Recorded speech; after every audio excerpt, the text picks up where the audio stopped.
Alors que la France connaît un déclin de sa natalité sans précédent, il nous revient la difficile tâche de trouver des solutions pour répondre à cette crise sociétale. 663 000 naissances en 2024, c'est 21,5% de moins qu'en 2010. Et l'indicateur conjoncturel fécondité s'établit dorénavant à 1,62 enfants par femme, quand le seuil de renouvellement des générations, je vous le rappelle, est fixé à 2,05 enfants par femme. Pour autant, vous le savez, l'intervention publique n'est pas toujours maîtresse de raison en matière de relance de la natalité. La décision d'avoir un enfant relève de l'intimité profonde et dépend de nombreux facteurs.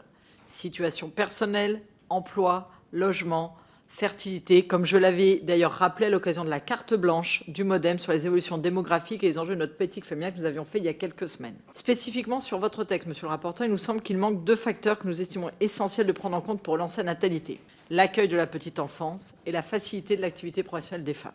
Conscient de l'enjeu démographique dont il est question, nous avions inscrit lors de notre niche parlementaire une proposition de loi déposée par Anne Bergans visant à attribuer une allocation familiale dès le premier enfant, mais conditionnée à un véritable mécanisme de financement.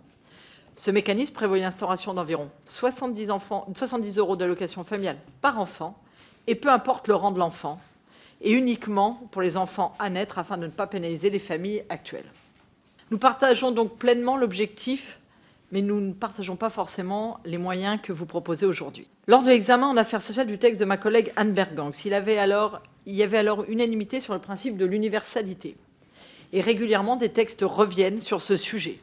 Je pense qu'il est maintenant temps qu'on trouve un chemin ensemble pour mieux prendre en compte l'évolution des familles, tout en ayant une soutenabilité financière. C'est ce que nous avions échangé au moment de la loi de Mme Anne Bergans, et je pense qu'il faut vraiment qu'on avance sur ce sujet-là. Au regard du coût de besoin en matière de financement de votre PPL, estimé à 3 milliards d'euros, et face à l'impossibilité d'amender la proposition de loi étudiée aujourd'hui en raison des règles de responsabilité financière, nous ne pourrons malheureusement pas soutenir cette initiative, même si sur le fond, nous pensons, comme vous, qu'il faut maintenant faire des allocations familiales dès le premier enfant, car les familles ont changé.